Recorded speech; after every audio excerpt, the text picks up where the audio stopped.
If this looks good to you after just 2 hours of work, then this video you're going to watch. If you don't like that, watch this video instead about how to Zenithal highlight.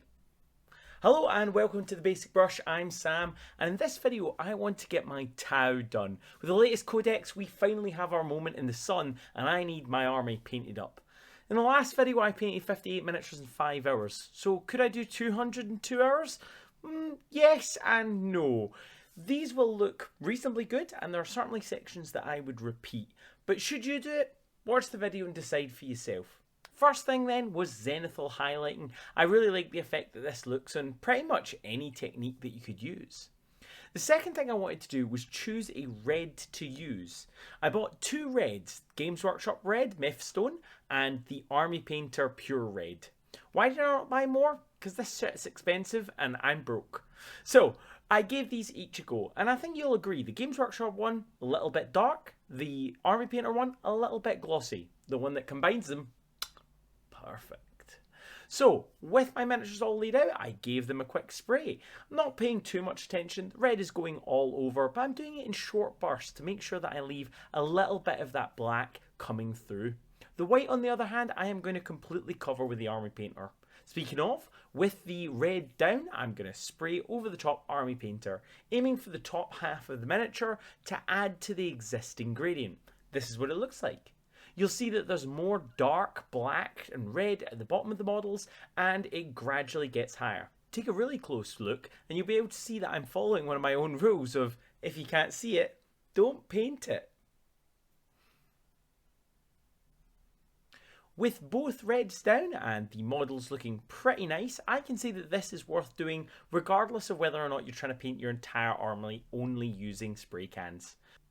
What I wanted to do next is spray the bottom halves of the models, and this worked pretty well, although what I would recommend is doing one line of shoulders at a time. I accidentally lay them down and some of the paint got on the tops of the next miniatures, so don't be surprised to see that.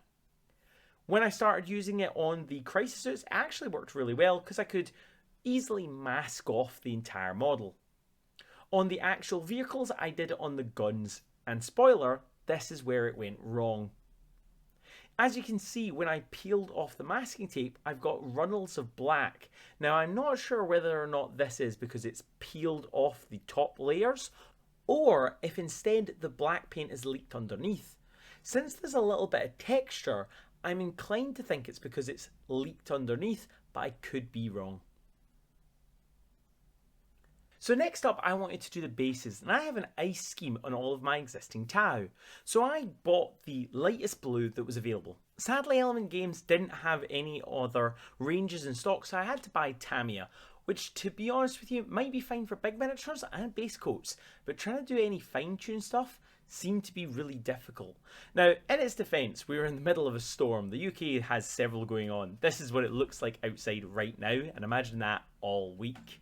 So I knew that it was going to be difficult, but this paint seemed to come out really chunky. If I look at the milliliters in both cans, I would not be surprised to see that they're the same, except the Games Workshop and Army Painters have a lot more gas, which means it comes out in a more fine spray rather than splattering, and splatter Tamiya did.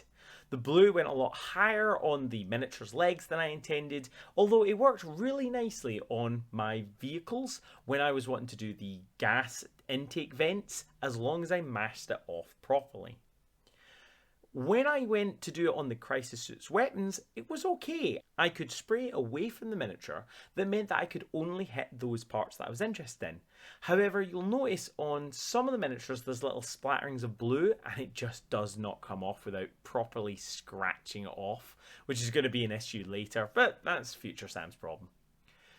When I saw how hard it was on the crisis suits, I kind of gave up on the fire warriors. I knew that I couldn't control it enough to get it in the right place, so maybe I'll come back to those and do them with the airbrush, but this video is all about using rattle cans. Then I needed to do the white, and the white went on the miniatures pretty well, but I had the bright idea of maybe if I put it inside of a tie, I could get a finer spray. No. Instead it splattered because it was gathering inside of the tight and then being blasted out. This could work if you were looking for a pattern and I didn't already have miniatures on the bases, but it wasn't what I wanted here. So instead I just took a go, masking off as much as I could and then just spraying it on. I reckon these are going to look a lot nicer when I've done the nice crisp black base rims.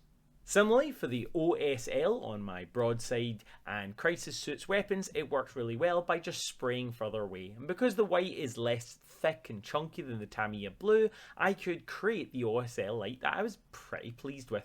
So, to answer the question at the beginning of the video, can you use a spray can to paint an entire army? Yes, and definitely it's a good idea to get your base coats down.